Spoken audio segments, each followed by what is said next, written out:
Through storms, unshaken, unbowed. Through trials and verdicts, still standing proud. A titan in the tempest, against the raging crowd. He's got a vision for the future, gonna shout it loud. Changing the wind, it's coming fast. A new foundation built to last. Cryptocurrency's the key. Make the big switch. Power to the people. Time to teach the rich.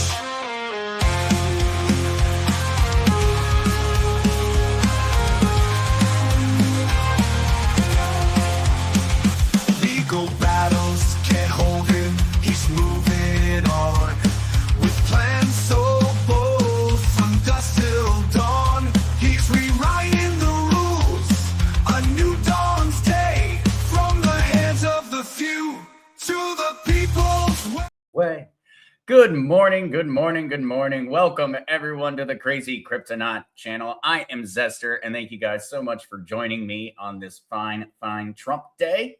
I hope everyone has been having an excellent week.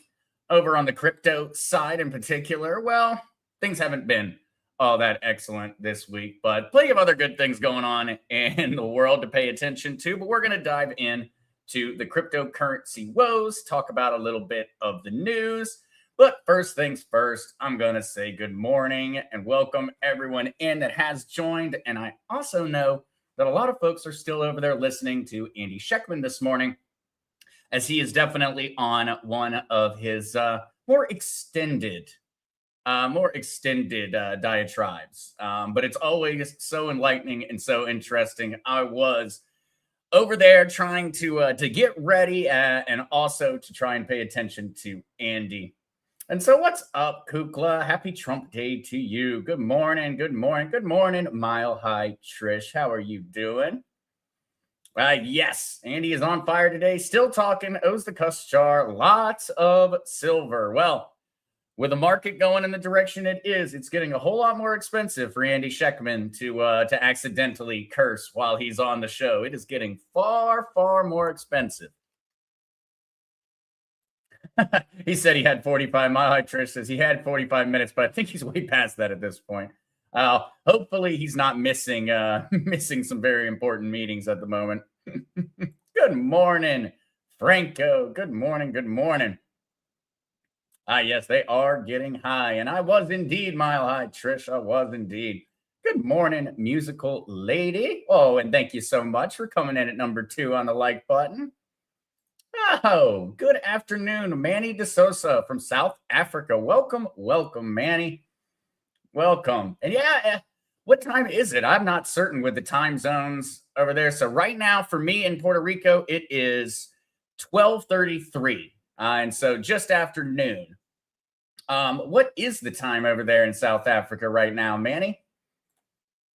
Yes, an important one that's no fun, but I've got to make certain I say it. Please do remember that the content in this podcast is for educational and entertainment purposes, not intended to provide financial advice. Please consult with a financial professional before making investment decisions. Musically, I had to break away from Andy. Well, he's got so much knowledge that sometimes I think it can be a little overwhelming. It's all good information and you want to learn all of it, but it's a lot coming at you fast. EC Watchers Club, welcome. Was watching your old man on his channel and saw your notification pop up, so I decided to switch over to the Young Blood. Hey, welcome, EC Watchers. The Young Blood. 6:33. All right. Wow. That's that one. It always amazes me on the time zones. I feel like I'm always amazed by how close we are and yet how far away we can be in other situations when it comes to time zones. But so 6:33 p.m., Manny? Oh, you're getting ready for dinner. We got 10:33 a.m. in Chicago. Yep, in the Central. Yeah. This is the weird time of the year for me in Puerto Rico because we're technically Atlantic Standard Time, and Atlantic Standard Time does not change. And so when time zones change in the United States, we don't move. Makes for very, very confusing couple of weeks of meetings and things like that because all of my clocks are saying a different time than all the clocks of most people that I work with that are going to be in the East Coast or in Central Time. All right. Yep. Yeah. No. Trish also. She lives in we're in the sane parts of the world because Arizona doesn't change either. Yep. It is a lot easier. The only problem is that everybody else still changes, and that's what makes it confusing. But all right, though, guys, let's go ahead and jump straight into it. We don't have a ton of crazy news, and so that's why I specified the crypto question and answer today. And so definitely, if folks have anything that you want to go through today would be the stream to go for it. Because we've got some news articles. We do have some interesting things going on, but today really would be the perfect day for lots of Q&A. And so if anyone has any current questions or any curiosities about some crypto related or tech related going on, please do toss the question in. Once I get through news articles and such, I will go back through and make certain I get answers to everyone I know an answer for. But all right, where are we at today? And so our overall challenge, we're sitting at 860 today. It's actually a little bit better than things were looking on Monday. Monday, we were sitting right at about 800 flat. And so we have had a little bit of an improvement over here on the challenge, but let's see why we've had a little improvement, because overall the market's still not happy. We're looking at $86,000 Bitcoin. Ethereum has actually dropped substantially from Monday, down another $100 per coin, sitting at 2,841. BNB 846. XRP, we broke below $1.90. We're sitting at $1.89 right now. Solana sitting at $125.38. There is a lot of fear out there in the Solana community that Solana is on its way back down. Solana ETFs have not been doing well at all. And so Solana, pretty much all around, Solana is not getting a lot of great news when it comes to traditional finance or major financial dollars pouring in. It doesn't seem to be getting a lot of adoption right now. And so Solana holders in certain spheres are very, very, very concerned right now. There's a belief that Solana could very easily be back down at $80 a pop, pretty much at the snap of a finger. Solana is very close to having more bad news and probably having a pretty awful week. Franco, Zester, any news on the Clarity Act? Clarity Act is still set to be discussed, but no, I have not gotten any further news on whether it is believed that it will pass or not. We do have another bill, though, to talk about today that is another one that's very important. I strongly believe that it's another one of the bills that is a requirement towards us progressing to eventually passing the Bitcoin Act. And so we do have one of those to talk about today, but I haven't gotten any clarification, Frank, on whether the Clarity Act is looking to achieve bipartisan support or not. As of the last things I had seen, most sides seemed to be under an agreement on it. It seemed as if it was going to achieve bipartisan support. But we will talk about that one along with another very important bill today. But first things first, you noticed it in the title for today's stream. We did get an interesting one out of the Fed, and something that really, really, really excited a lot of folks in the cryptocurrency space at first announcement. But now, well, it doesn't appear that it was as exciting as a lot in the crypto space thought it was going to be. And so with the Federal Reserve coming out and cutting rates last week, it said also that it was going to begin buying $40 billion of short-term treasury paper, which led to a massive amount of excitement in the crypto community because this was very reminiscent of the quantitative easing that juiced risk assets after and during COVID. And so this was viewed as a fairly extreme act by the Federal Reserve, going out and attempting to buy back $40 billion worth of short-term treasury notes. It is a clear indication when partnered with a rate cut that the Federal Reserve does not know what the heck they are supposed to do in order to turn this economy around. And so they're going to attempt to buy back $40 billion worth of short-term treasuries with the belief that that may help overall interest rates. And so they're cutting interest rates and attempting to buy back $40 billion of short-term treasuries. This was expected by people in the crypto community to be bullish. Many people in the crypto community immediately started screaming from the heavens, the bull run is back on type deal. As you can see, when we checked out the market earlier, that does not appear to be the case in this situation. Matter of fact, it would seem to be in stark contrast. XRP, at this point, though, $1.87 is the lowest we've managed to go and during this little week.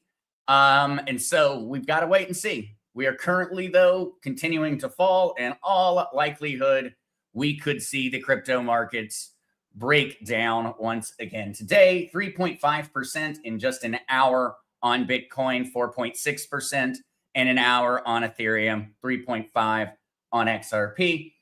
It's going to be an interesting day, folks. It's going to be a very interesting day. We could easily break through some of our lower support levels. And if that were to occur, we're likely going to see XRP at $1.75. If it breaks through that psychological barrier, expect XRP to start heading towards $1.50. And same kind of logic would be sitting here with Bitcoin. We continue to see it. Well, 80,000 most likely would be the barrier we would potentially break. 75,000 would be the next hope of a support level. And then, of course, if it continues to fall from there, well, we'll all find out in the same way as when you find out and you drop a pebble down a really deep and dark well, and then you listen and you wait to hear it hit water at the bottom. Well, if Bitcoin manages to break below 75,000, imagine dropping a pebble in a well, because we're all going to find out where the water is at the same time. And so definitely worrying overall in short term for the market. Long term, these types of things in cryptocurrency are just extremely normal. The only thing that's changed is that we're no longer in that same phase of cryptocurrency's development and of its spread, of its growth. We are now starting to get into more of a mainstream part of its evolution. And so it's going to be interesting to see whether we continue to see this same kind of volatility that's very normal in crypto. And this is something that if you've been in crypto for many years, you look at things like this and it's like, that's because it's Wednesday. And you don't worry about it. But things have changed to a degree. We've got to see what happens with this extreme market volatility, considering the fact that crypto is starting to go mainstream. And in talking about that, let's jump to the first bill that I would like to talk about today. The one I was referencing, Frank, when I was responding to yours. Another bill that's very important along this is going to be the SAFE Act. U.S. senators push for stronger crypto fraud prevention with SAFE Act. SAFE Act boosts law enforcement tools to fight crypto fraud. Senators introduced SAFE Act to curb $9.3 billion of crypto scams. The new bill tackles growing crypto fraud with public-private partnerships, creates a task force to combat sophisticated crypto scams, and bipartisan push to protect citizens from crypto fraud. And so this is being put forward by Democrat Elisa Slotkin and Republican Jerry Moran. And so this is bipartisan legislation. And really all it attempts to do, besides the button, the hot button buzzwords type thing, is essentially it's designed to solve one of the problems we've talked about. We have talked about the fact that cryptocurrency currently has major issues with scams. And that makes a lot of people believe that, well, the blockchain or the cryptocurrency itself is not safe. It's hackable. It's manipulated. And well, that's been a belief that many people have had over the past decade. And the reason they've had that is because, well, when crimes are committed on the blockchain or via cryptocurrency, the perpetrators are never held accountable, or extremely rarely are held accountable. The reason for this is not the blockchain's fault. It has always been law enforcement's fault, because law enforcement was, one, told not to do anything about it. And two, even if they wanted to do anything about it, it's a gray area. They really did not have legal precedent to be dealing with it. They didn't have the knowledge or expertise. They didn't have people who were capable of going through and doing blockchain forensics to figure out where the criminals had taken the money. And that's why this is very important. The SAFE Act is another part of this process. We need it in many, many ways in order to start converting the financial system over. We can't have a new financial system built off of these blockchains that are supposed to be extremely safe if people are allowed to scam other people on them. This is really a very, very important part of the process. This is not a fun one. This is definitely not the sexy news type deal, because this is really just saying that, hey, this bill is going to provide all the tools and it's going to provide the legal framework for the law enforcement to go after these crypto scammers. Not exciting, but I know for many people in the community, it's extremely exciting, because many people over the past couple of years have fallen prey to these scammers. And it has always been heartbreaking, because people will come and they say, hey, you said you can find the cryptocurrency. The blockchain is transparent and immutable. And you can. You can find the money, but you could never make law enforcement do anything about it. I could tell you where the guy was. I could tell you how much money he stole. I could sometimes even tell you what he's doing with it on a daily basis, like where does he shop type stuff. But it doesn't matter. It never mattered, because law enforcement was never going to do anything about it. I always tell the story back of Decentra World. Decentra World was a cryptocurrency that I bought into. A lot of other people I knew bought into. I skyrocketed in value. We were making money like crazy, we thought. And then they rug pulled the entire thing, stole about $3.2 million from about 500 different people. When we found the person who did it, we found literally a passport. We, at that point, were told by FBI and by everybody else that there was absolutely nothing that they had any intention of doing to it, because $3.2 million was not enough money, and the amount of people scammed in the United States was not enough people to be worth their time. That has been how law enforcement has generally responded to crypto theft. They've responded with, that sucks, and we're not going to do anything about it. This is going to change that entire part of the process. This is not going to be a one bill, though, that fixes everything. And the article actually goes in and talks about that, and talks about some very important points here, because we all know that crypto fraud has absolutely been surging. In 2024 alone, Americans lost $9.3 billion in crypto-related scams, a 66% increase from the previous year. This spike in losses, particularly among individuals over 60, has highlighted the growing threat of crypto fraud. SAFE Act attempts to stop that. It would establish a task force that will enable better coordination among various government and private sector entities. What this also calls for is the involvement of top officials from various agencies, including the FBI, Secret Service, boosting the effectiveness of the fight against crypto crime. And so this provides for the actual structure of how to pursue crypto fraud. It actually gives law enforcement a pathway, an explanation of how to go about it. It calls for funding in order to educate law enforcement on how to actually pursue and find these criminals, which, if they want any help, I guess they can, I'll take a government contract and some government pay to teach law enforcement some of those things. But it essentially establishes the entire legal framework for how to deal with this. Also, it reveals how to deal with, or discusses how to deal with the international problem that is created by cryptocurrency scam and fraud. Because there's a major issue. When you're scammed by somebody in Malaysia, how does the US government go about getting their citizens' money back? And this calls for the integration with international law enforcement bodies calls for working with. Interpol calls for establishing joint legislation with countries in order to stop things of that nature. And so this is not one that's incredibly exciting in terms of many different aspects. This isn't one like the Bitcoin Act where they're buying tons and tons of Bitcoin and revaluing gold. This isn't even as exciting as the Clarity Act, where they're at least establishing the legal framework for how these things are going to work on a day-to-day basis. But it's just as important. And so definitely one to be looking at. I'm going to post this into the chat right now, this link to this article for those who want to go through and read in more detail what the SAFE Act is all about. And let's see what folks think about that one. Let's see what folks think about that one.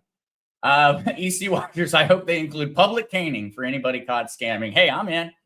I'm down. I am. Glad to see less legislation on fighting crypto fraud. Absolutely, Musical Lady. It's important. It's extremely important. And it's one part of this entire process that I think is not really given enough credit. It's just as important as a lot of the other legislation, because ultimately all of these things are setting the foundation, setting the framework for how the new system is going to look, where we are constantly interacting with blockchain technology, aka cryptocurrencies. And so I think that it's an incredibly important step.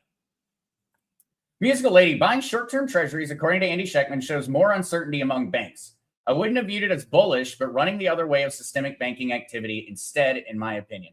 Musical Lady, that's exactly the reason that cryptocurrency believed that it was bullish.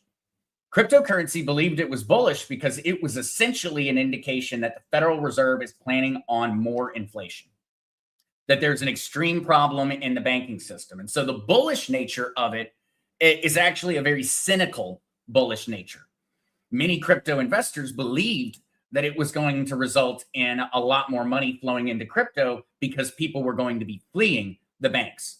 And so, yes, Musical Lady, essentially, they would be in complete agreement. The crypto bullish argument is that this is the same bullish argument for gold, essentially, is how many of the crypto talking heads were viewing it. Now, it does not appear that it's working out that way, as we now know, with a little bit more of hindsight 2020, that the Fed interest rate cut and the announcement of $40 billion last week is not resulting in some kind of massive boom for the market, but instead the market's continuing to slump. But yes, Musical Lady, it was a very cynical bullish belief by the crypto talking heads. It was not positive news for the world's economy. All right. We need a Musical Lady. We need that strong foundation of legislation in order to install trust and protection of the mainstream public and for us cryptonauts as well. Absolutely. Franco, stop the wash trading. Absolutely in agreement there, Franco. Wash trading, though, is an issue not only in cryptocurrency, it's an issue in the stock market as well. Wash trading should be illegal. It's supposed to be illegal, but in cryptocurrency, it is rampant, absolutely rampant. And I would say that in the sector of cryptocurrency, many people running cryptocurrencies do not view wash trading as being bad. That is something that very much surprised me. Amongst many people that work in the crypto sector, the very libertarian nature of many of the folks that were early adopters into cryptocurrency, they don't really see the issue with wash trading. They think that wash trading is just, well, if it's not, they don't view it as being an immoral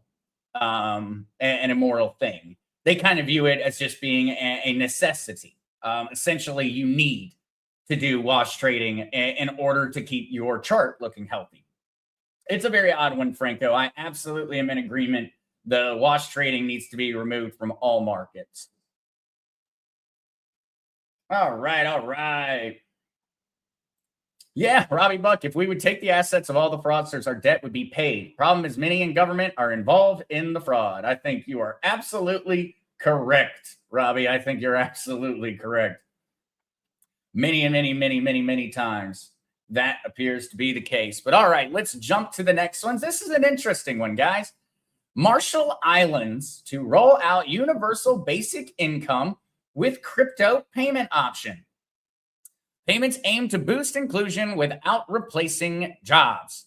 The Marshall Islands has launched a nationwide universal basic income program that allows citizens to receive payments via cryptocurrency. Now, under the initiative, each resident is entitled to quarterly payments of roughly $200 or about $800 annually. The government seeks to offset rising living costs and slow outward migration. First payments were distributed in late November, with recipients given the option to receive funds through bank deposits, paper checks, or the government-backed digital wallet that delivers payments on the blockchain. And so this is delivering in the form of a stablecoin. And so they are able to receive their UBI payment, $200, in a US dollar-backed stablecoin. Very, very interesting. This is a small set of islands. They're a Marshall Islands, a Pacific nation of around 42,000 people located between Hawaii and Australia.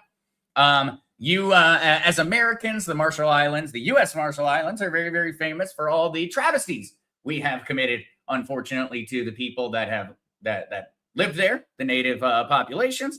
We had a really big thing for dropping bombs on those islands. And so this actual program comes out of payments that were originally set aside by the U.S. government as reparations to the people of the Marshall Islands. They have now started a program, a UBI program, utilizing a stable coin as a payment method option.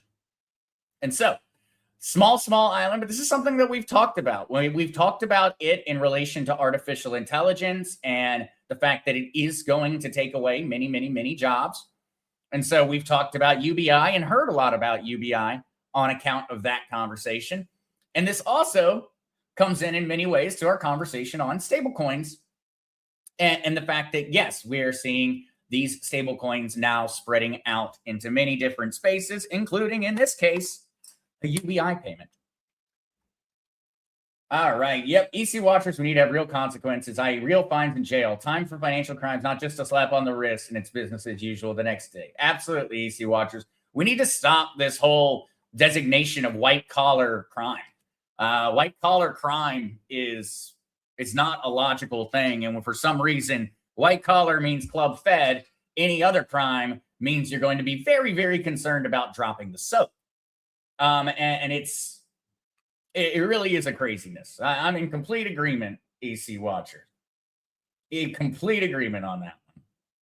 We need to break that one down. Potentially, we need to do white collar crime at the exact same level.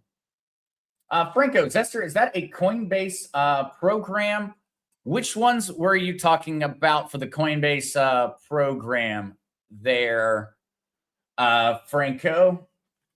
Talking about the no, I'm not certain. Let me know on which one of those, Franco, being a Coinbase program. All right, absolutely. Kukla says, Zester, could we have another AI podcast? Absolutely, we can. Absolutely, we can. And what's up, buddy? I'm sorry. Was I missing you?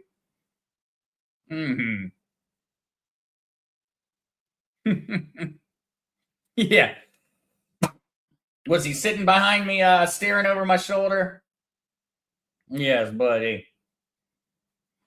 I don't know. He's been in a lazy mood recently. He's been in a very lazy mood. All the kitties have been. Tina has been particularly lazy as of late. She spends, well, I guess it's normal. Cats do sleep, 17 hours or something like that every day. But Tina has definitely started putting her 17 hours in a day right there. She does not move around and take a cat nap here, a cat nap there. She takes a cat coma right there, looking out the window. Where I don't know where Tommy is right now. Tommy's off and running somewhere. Oh, Tommy is actually sitting behind the camera. He is sitting at the table staring at me. He is. Yeah. Tina ran Tommy off a while ago. They do. They really both prefer this one. Well, I shouldn't say that. Tino only likes this one. Tino does not understand that he's not going to fall through. And so Tino refuses to sit in this bowl. He will go on and he will hold on to the sides in order to not put his feet into the bowl because he does not believe that there's anything to hold him there. Tommy, on the other hand, seems to understand how clear plastic works. And so Tommy has no problem sitting in the bowl, but Tino will only sit on this one. Or he'll sit in this one because I put the little plushie in there. And so now he can't see that there's clear glass below him.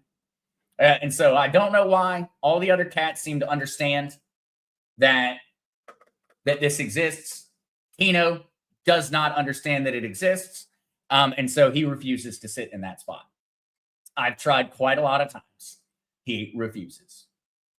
All right, though. Let's jump back over to our articles, guys. Former SEC counsel explains what it takes to make real-world assets compliant. The SEC's changing approach to crypto is supporting RWA growth, but jurisdictional and yield constraints continue to limit compliant models.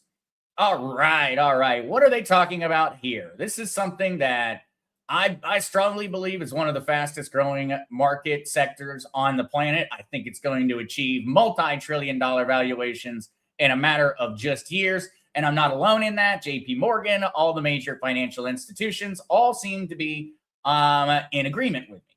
And what it is, what a real world asset is its tokenization.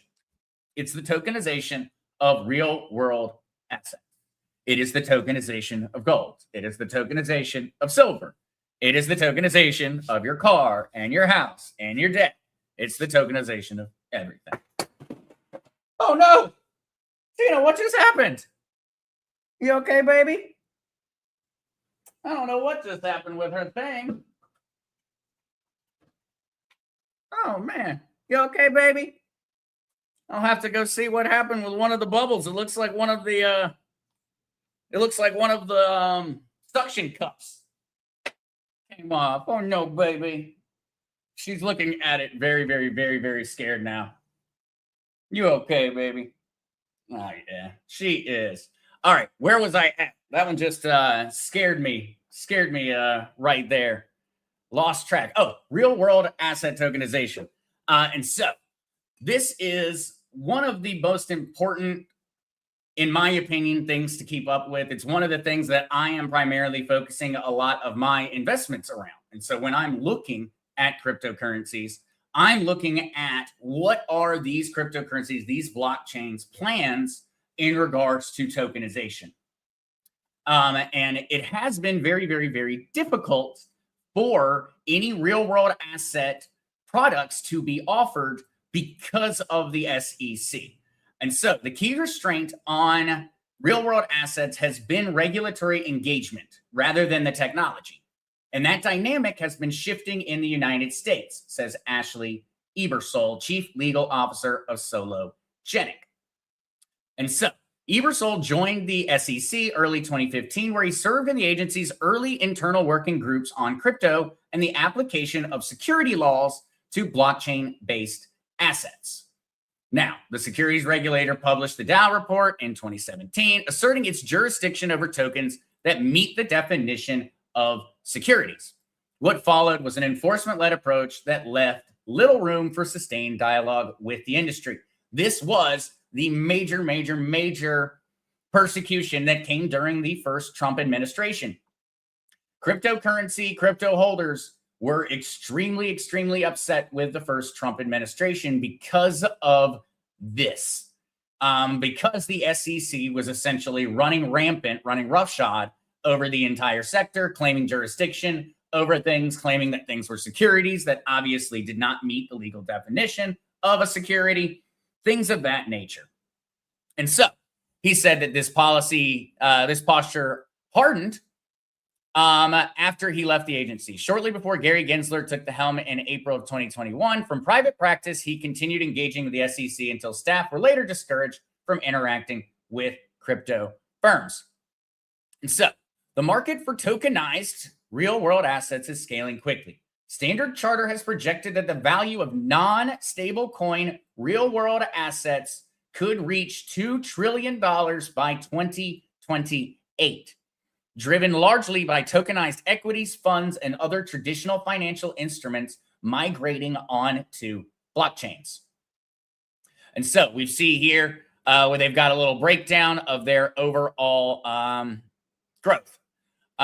Major financial institutions are positioning for that shift. BlackRock is reportedly exploring tokenization to modernize fund infrastructure. JP Morgan has launched tokenized money market products on Ethereum.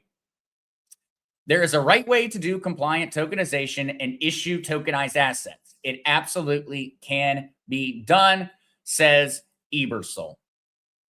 Now, this article continues on with Ebersol talking about stock tokens that would function as depository receipts. It continues on and on and on, talking about the different ways that these real-world asset tokenization programs could be utilized. In my opinion, he's very, very, very much correct on many of the different real-world use cases. And as we have talked about before, I do very much believe that real-world asset markets are more than capable of achieving multi-trillion-dollar market valuations by 2030. But 2028 is an awfully optimistic expectation of $2 trillion coming out of Standard Chartered. And this is everything, guys, and it's already happening. And so when we talk about tokenized real-world assets, we are talking about everything. Anything and everything you can imagine that exists in this real world that has any perceived value, or if any egghead can figure out a way to give it value, it's going to be tokenized. And so if you were to look at just things like the gold market. And so what's the current gold market? I believe 27 trillion or something like that was the market capitalization of gold across the planet. Let's see. Let me check that one out real quick. All right. Well, that's company's market cap right here. Estimated market cap of gold, 30.339 trillion. And so, consequence to say, current market cap of gold is somewhere between 24 and 36 trillion. I've seen some guys that were far more exacting when it came down to that one, but we'll just go with the $30 trillion number. And so that's the type of things that we're looking to really capitalize on. And so real world assets include things like gold. They include things like company ownerships. They include things like silver. It's a lot. And there's a lot of money inside of these industries. And these industries are going to be brought onto the blockchain. And that's where a lot of this overall growth is going to come from. It's going to come from very, very, very easy to predict sources. Gold. We can see there's $30 trillion of market capitalization. And I strongly believe that when we look towards the future, that we are going to expect over half of all gold on the planet to be tokenized. Gold and precious metals are not near as effective in physical form as they are going to be in a digital form when it comes down to wealth generation and not just wealth management going into the future system. And so I am very, very, very bullish when it comes down to it on this. I think that a $2 trillion market cap by 2028 is absolutely doable. JP Morgan and others, including Franklin Templeton, have called for on high-end expectations for the real-world asset market to achieve $10 trillion by 2030. It's 4 years away, pretty much, guys. It's pretty much 4 years away. Is where a lot of these major financial institutions are placing their timelines, what they're planning towards. And so this is extremely, extremely exciting, in my opinion, because I'm ready for a financial system that's actually going to be backed by tangible real-world assets. And so I am very, very excited about it. And I think it's going to be the gold rush, essentially, of the late 2020s. The gold rush of, I guess, 2015 to 2020 or so was absolutely just cryptocurrency, speculative cryptocurrency in the form of Bitcoin, Ethereum, and all the other ones. I very much believe that the major gold rush of this half of the decade is going to be tokenization. Tokenization. You're going to be so tired of hearing it. And I know that folks are already probably tired of hearing me say it all the time, but get ready to hear it a lot more, because I have a feeling you're not going to be able to turn on Fox News. You're not going to be able to turn on any financial talk show of any kind in the coming years and not hear the word RWA or tokenization thrown around 100 times type deal. All right. Franco Strokesy, Coinbase rolled out a program in the States not too long. Can't recall which city. Have to look it up. Elon been talking about universal basic income. Now, yeah. Franco, I believe that it was. I believe they were in talks about a partnership to create a UBI program. You just utilizing essentially Coinbase's infrastructure. And I very much expect us to see UBI be a regular conversation in the coming decade.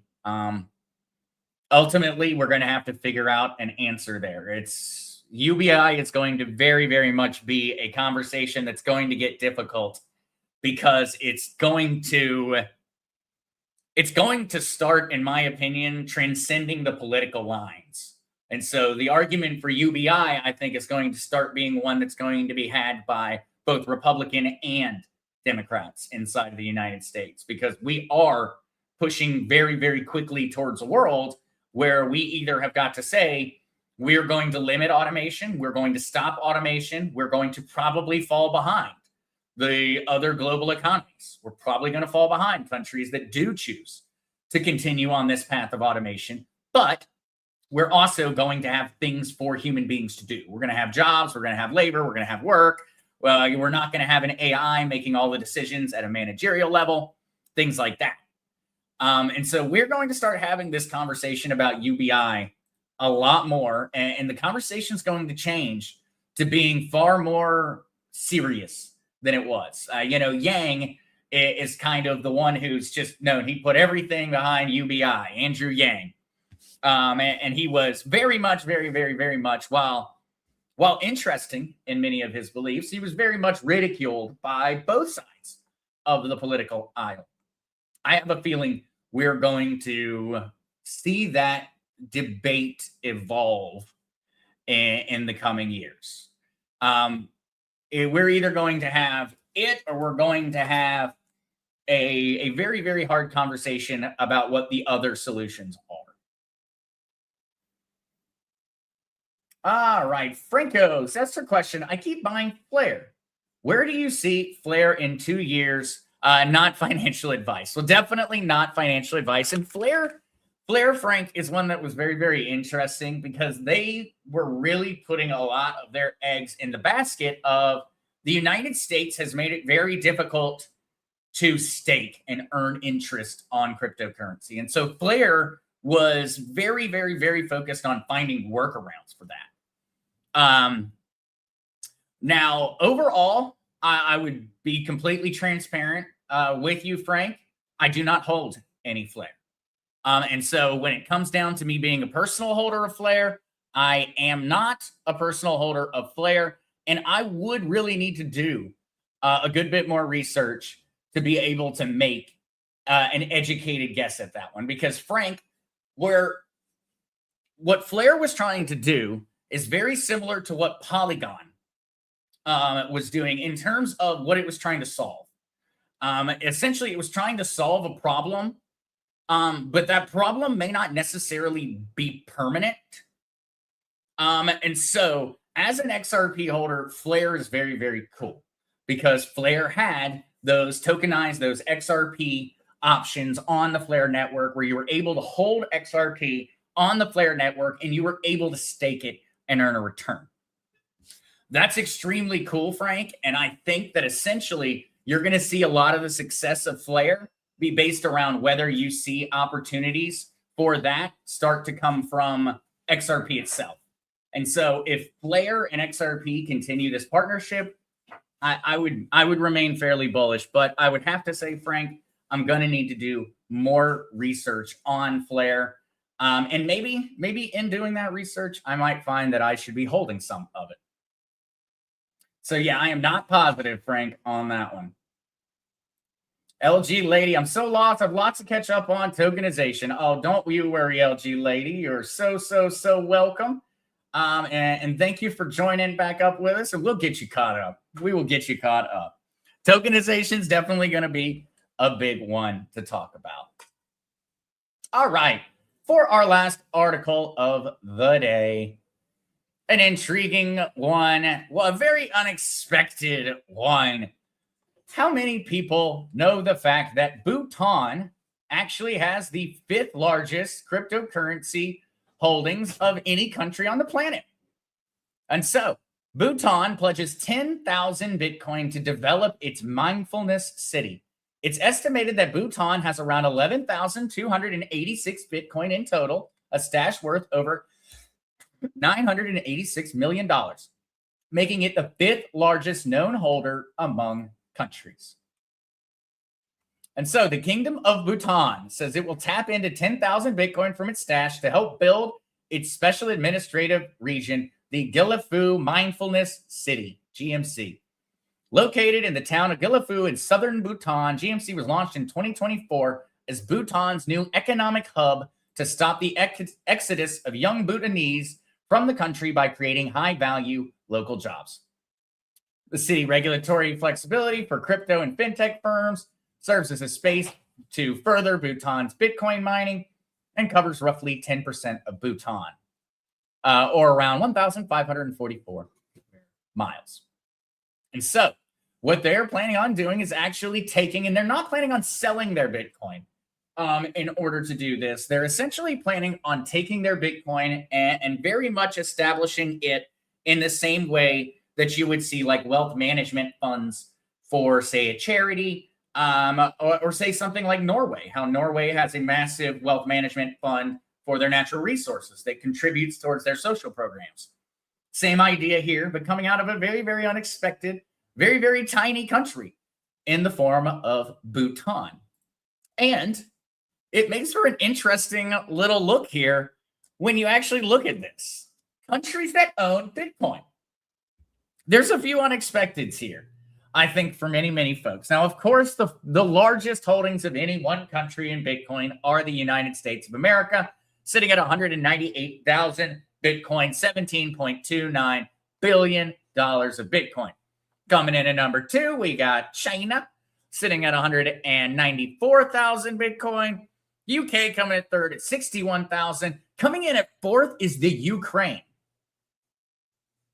sitting at 46,351. Now, that is very, very odd.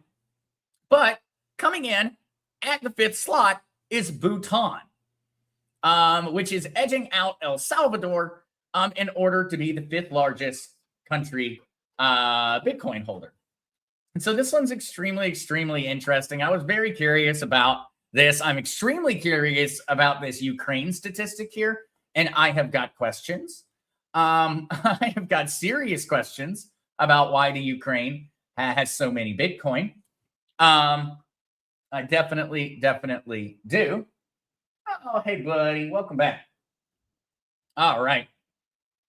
And so this is very, very interesting. Franco, yes. Himalaya. So yeah, Bhutan. And Bhutan's very, very interesting as a country because they actually have some very intriguing views on things. And so besides being a kingdom, they also have like some very interesting things. They don't push for gross domestic product. They push for gross domestic happiness.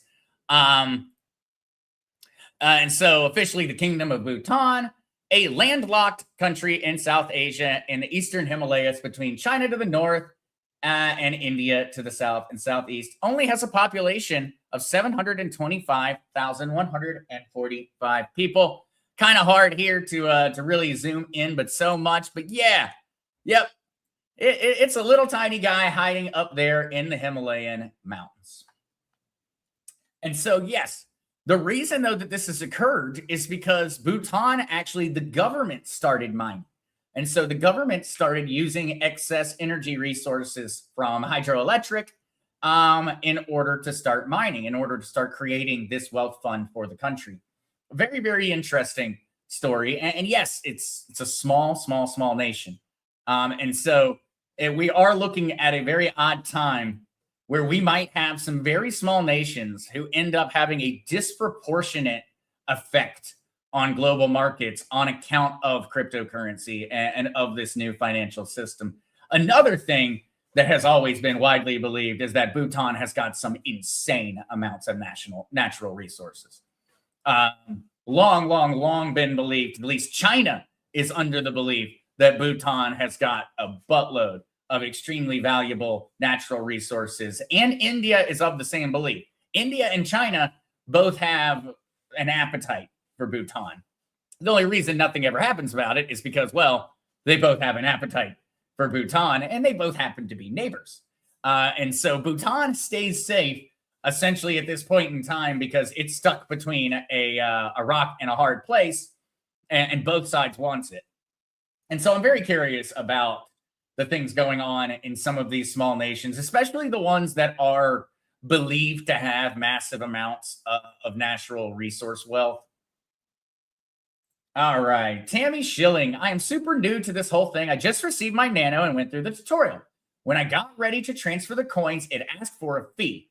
Is this normal? And so, Tammy, this is normal if you're transferring off of a centralized exchange to your Nano. There's going to be a slight gas fee that's going to come out. Essentially, you have to pay the fee like to send the money.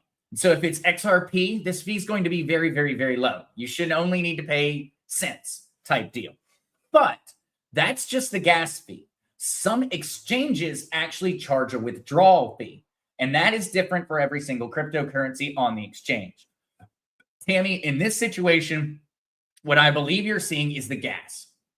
And so the exchanges just call it a fee. What it is a gas fee. That's really what they're doing. They're taking that fee and they're using it to pay the gas charges, the transaction fees, to send that XRP from their wallet on Coinbase to your wallet in the form of a Ledger Nano. And so in that case, Tammy, that would be normal. But Tammy, first things first, and this is my number one recommendation always when you are sending cryptocurrency, send test transactions. And so, Tammy, in this situation you are currently in, you've set up your wallet on Ledger. You are now on an exchange and you would like to withdraw from that exchange and get it into your Fort Knox on your hardware wallet. That's a great thing. You're doing the right thing. But make certain, Tammy, send test transactions. And what I mean by a test transaction is so you're on that withdrawal page, send 1, send 2 XRP, send $10. Don't go in and send it all. Go in and send 10. Send a little bit. And then go back over to your Ledger and wait for it to show up. If it shows up right, you've set everything up properly, you're good to go, and you've only risked a couple of dollars. And so that is a number one recommendation. I do it myself. When I set up a new wallet, I send a test transaction to the wallet. I never make a new wallet and then send all my money to it and just hope that I didn't mess anything up. I assume that I could have made a mistake. And so send that test transaction, Tammy. Let me know. Come back and let us know if you had any other issues. We'll be back on Friday at 11:30 a.m. Eastern Standard. And so if you haven't gotten it by then, Tammy, come back and we'll get it figured out for you. Because yes, it is very, very scary. Very, very scary the first time you do it. I promise you, once you've done it a few times, it's not going to be near as scary. But even though you'll get more comfortable with it, I have sent thousands of transactions at this point. I have sent thousands. I still send test transactions. I still, to this day, send test transactions before I go putting money into a new wallet. Even though I have never, ever had a single time that it did not work out, I still do it. even though it's never happened. I've never had a transaction in cryptocurrency on a blockchain not arrive where I sent it. Not once, not ever. But I still operate under that worry that one day it could happen. And so send that test transaction, Tammy. Go over, verify that the test transaction has arrived. If you're still concerned, send more test transactions. Send 10, send 20. The cost of sending cryptos like XRP is so low, but the cost of being wrong about where you sent it is so high. And so you're just way better off sending a buttload of tests. And then once you are comfortable with it, then you go ahead and you make the move on over there, Tammy. But first of all, I should have said congratulations on getting your hardware wallet, though, Tammy. You're definitely on the right path towards being able to sleep soundly knowing that your crypto is as safe as it can be. All right, Frank, Zester, have to go. Have an awesome week. See everyone tonight. Hey, you have an awesome one, Frank, and see ya, whiskey and wisdom. Pete Rose, are the PTB keeping cryptos low and metals high to be able to buy more crypto? Pete Rose, well, we know, as we talked about on Monday, that while these cryptocurrency prices continue to fall, that net inflows to the XRP ETFs continue on a daily basis. And so every day we are continuing to see tens of millions of dollars purchased by major financial institutions through traditional financial outlets into XRP ETFs. And yet, while we see that, we continue to see prices go down. And so, Pete, I think there's definitely something to be said about who is using this to accumulate. Because it would appear as if the big boys are accumulating right now, while retail investors, the you and the me's and the everyday Joes, we're more likely to be selling right now, and we're not buying. And so, absolutely, Pete, I do not currently trust anything going on in the markets. I believe that our markets are manipulated. I believe that the gold and silver market is currently being manipulated. I believe the crypto market is currently being manipulated. The stock market, if you're not aware that it's being manipulated, then I don't know what. I don't know what to tell that person that doesn't believe that it's being manipulated. And so, absolutely, Pete. Absolutely. I think, though, that it's not just manipulation. I think that we are also experiencing an extreme degree of market uncertainty. Ultimately, people do not know what is going on. And I don't think that even the major talking heads know exactly what's going on. The people who should be in the know, I don't think anyone knows what's currently happening. At least none of the people that are in charge. I think that the only ones that know what they're essentially doing are at the absolute top echelons of government at this point in time. We know that the Federal Reserve is trying to diminish the value of the US dollar, which, why would that ever be a legitimate thing? Well, we know it's trying to devalue the value of the US dollar because we know that that's how they plan on paying the debt. We plan on essentially devaluing the US dollar to such a degree that we can just write a check and then we can revalue gold and we can start brand new without us owing anybody anything. And that's what every single other foreign financial minister says we're doing. And that's what we say we're doing. If you really listen to the words coming out of their mouths, we're doing that. We are absolutely planning on it. And so I am not certain, Pete. I'm not certain, Pete, where the best dollar valuation, where is the best use of capital right now? That is an extremely tough question. Extremely tough question. Cryptos and metals are going to start seeing a fusion that's going to begin to occur over the coming years, but they're always going to remain separate in many other ways. Silver and gold are needed in order to manufacture things. Ultimately, it's going to be different. It's going to be very, very, very different. But I absolutely am in agreement right now with you, Pete, that I strongly believe that we can see the big dogs are accumulating and the rest of us aren't. And so I have to believe that they are attempting to essentially manipulate it in their favor. Tammy Schilling, does the money come from a bank account or from my crypto? And so, Tammy, it comes from your crypto. And so when you send XRP, you spend XRP to send XRP. It's the same thing on Bitcoin. And so if you have Bitcoin, you need to spend Bitcoin in order to send Bitcoin. It's the same thing with XRP. You need to spend XRP in order to send XRP. It's the gas of the blockchain. And so it is going to come from your XRP, Tammy. It's going to come from it.